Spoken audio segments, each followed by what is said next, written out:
अनुपम का हम रुक करेंगे। अनुपम, ये क्या हो गया? मतलब वो जितने ख्वाब थे सब पर पानी फिर गया, क्यों?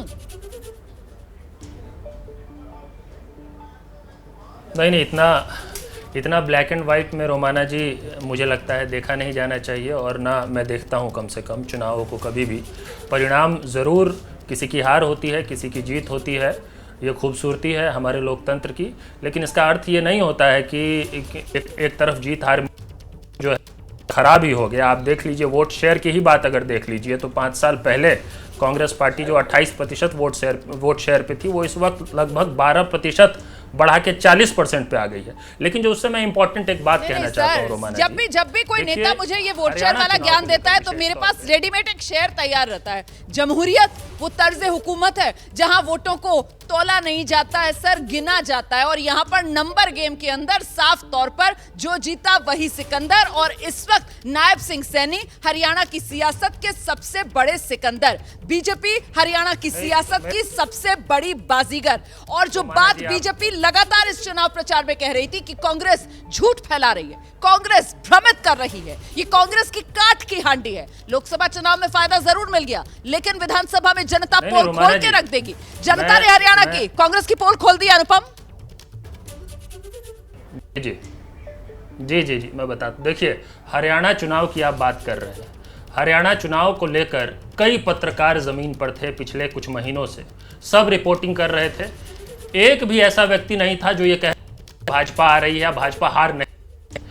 कई विशेषज्ञ थे, कोई ऐसा नहीं कह रहा था। एग्जिट पोल आया, वो ऐसा नहीं कह रहा था। आप कह सकते हैं 24 में भी एग्जिट पोल आया, वो भी गड़बड़ हुआ, लेकिन 24 लोकसभा चुनाव के एग्जिट पोल के काउंटर में कई क्वेश्चंस उसी समय उठ रहे थे। इस बार एग्जिट पोल को काटने वाला भी कोई नहीं था।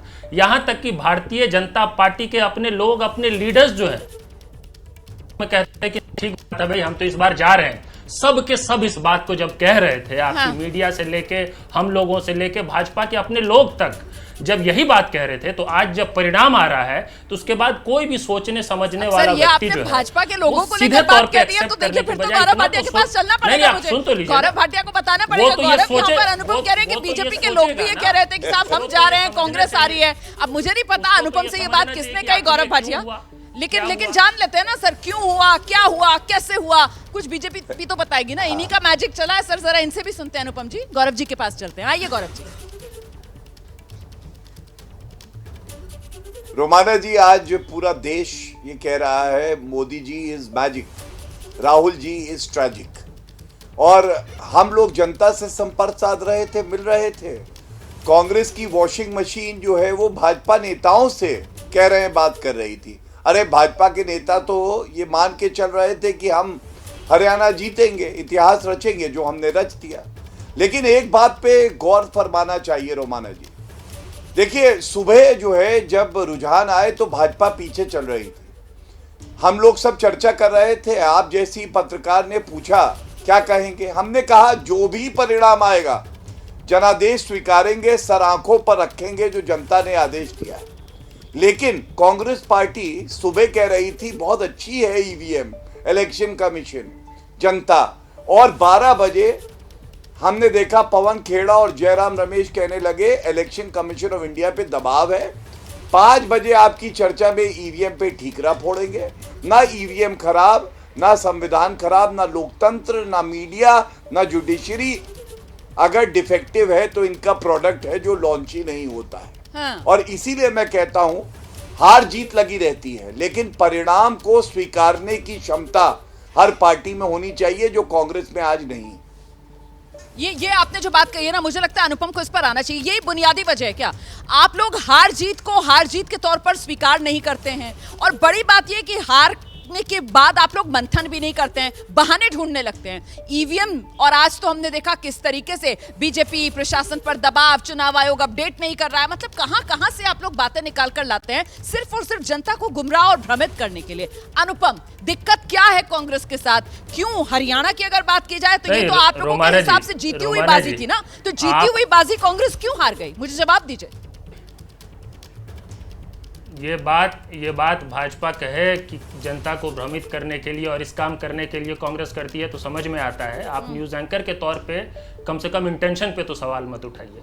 दूसरी बात जो मैं कह रहा हूँ, देखिए मैं क्या कह रहा हूं, इसको थोड़ा मुझे कहने दीजिएगा, 1 मिनट प्लीज इंटरप्ट मत करिएगा। मैं ये कह रहा हूं कि अभी 1 दिन पहले तक आपके चैनल के कई रिपोर्टर्स, एंकर से लेके मीडिया के ज्यादातर चैनल्स और हम सब, और यहां तक कि भाजपा के कई लोग, नड्डा जी का पदार्पण हो गया था, मोदी जी गायब हो गए थे, पूरे कैंपेन के दौरान मोदी जी और खट्टर साहब को दूर रखा जा रहा था। ये पता था कि लोगों में आक्रोश पहलवान जवान के कारण उन्हीं के प्रति है, ये सब किया जा रहा था। एक व्यक्ति ऐसा नहीं तो आज रिजल्ट आया है उस के बारे में आकलन पूर्वानुमान लगा रहा था।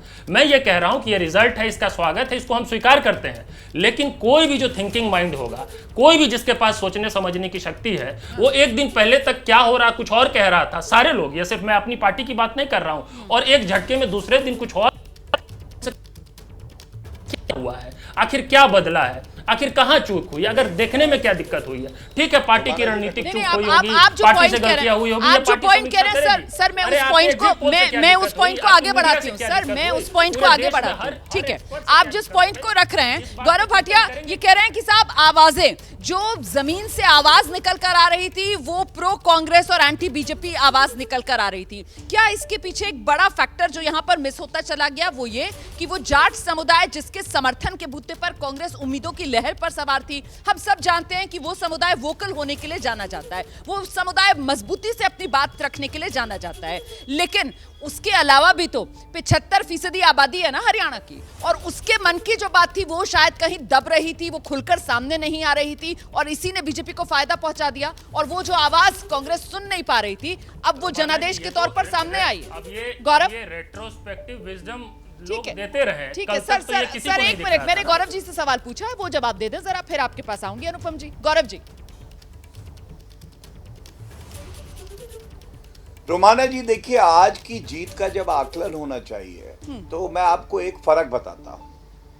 हरियाणा में आपको मालूम है ऐसा कभी नहीं हुआ कि 3 बार लगातार किसी ने जीत दर्ज करी हो। प्रो इनकम्बेंसी आज भाजपा का पर्याय बना हुआ। और क्या इसका आकलन नहीं होना चाहिए रोमाना जी? आंकड़े के साथ बता रहा हूं, 2014 के बाद से कांग्रेस पार्टी का कोई राज्य ऐसा नहीं है, 3 बार तो छोड़िए, जहां दोबारा वो चुन के आई हो। मतलब एंटी इनकम्बेंसी कांग्रेस के साथ चिपकी हुई है, और इसकी वजह है दोगलापन। दोगलापन कैसा? पहलवान की बात करी, विनेश फोगाट जी चुनाव जीत चुकी हैं बताया जा रहा है, हमारी बहन है, उन्होंने देश का मान सम्मान बढ़ाया, हम उनको बधाई देंगे और कहेंगे विपक्ष में सकारात्मक भूमिका निभाए। लेकिन इनके समय में पहलवानों की क्या हालत थी? जो मूलभूत सुविधाएं वो भी नहीं मिलती थी। किसानों पे हमने 24 फसलों पे एमएसपी दी। आप इनसे पूछिए, 2006 से 2014 तक एमएसपी की रिपोर्ट स्वामीनाथन कमीशन की पड़ी रही, लागू नहीं करी। कर्नाटका में 1200 किसानों ने आत्महत्या करी, राहुल गांधी वहां कभी नहीं गए। क्या ये दोगलापन जनता नहीं देख रही है? इसके बाद महिलाओं की कर लेते हैं। महिलाओं में 4 दिन पहले की बात है रोमाना जी, इनके मंच पर एक कांग्रेस की नेत्री थी, हमारी बहन, छोटी बच्ची लग रही थी। एक नेता कांग्रेस का उसके साथ छेड़छाड़ करता है, फिजिकली अब्यूज करता है दीपेंद्र हुड्डा की मौजूदगी में। क्या ये जनता नहीं देखती है कि ये महिला का सम्मान क्या करेंगे? ये केवल वोटों की राजनीति करते हैं, और इनके ताबूत में आखिरी कील गाड़ने वाले राहुल गांधी हैं, जिन्होंने विदेशी धरती पे कहा आरक्षण खत्म कर देंगे।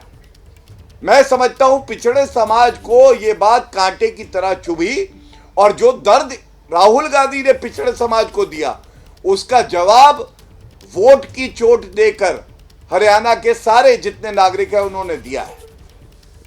जैसे ही घड़ी का काटा दोपहर 2:30 पे आए, बबीता जी का दिल सास बहू साजिश के लिए मचल जाए। और ये है इनकी बहू, पूरे दिन ऑफिस की टेंशन हो जाए गॉन जब ये करें अपना फेवरेट शो फ्री टाइम पे ऑन। इनकी तरह आप भी देखें अपना फेवरेट शो अपने टाइम पर, और डाउनलोड कीजिए एबीपी लाइव ऐप अपने स्मार्ट टीवी पर।